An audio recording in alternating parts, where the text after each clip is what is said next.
United Nations Convention on the Law of the Sea, Article 288, Jurisdiction 1. A court, or tribunal referred to in Article 287 shall have jurisdiction over any dispute concerning the interpretation or application of this convention, which is submitted to it in accordance with this part.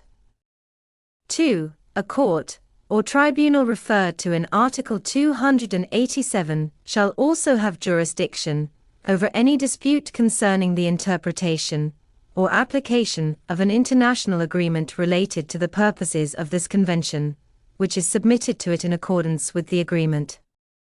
3.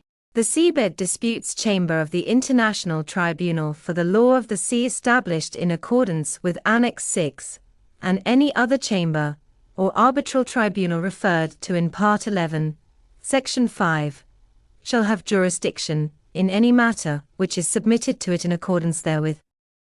4. In the event of a dispute as to whether a court or tribunal has jurisdiction, the matter shall be settled by decision of that court or tribunal.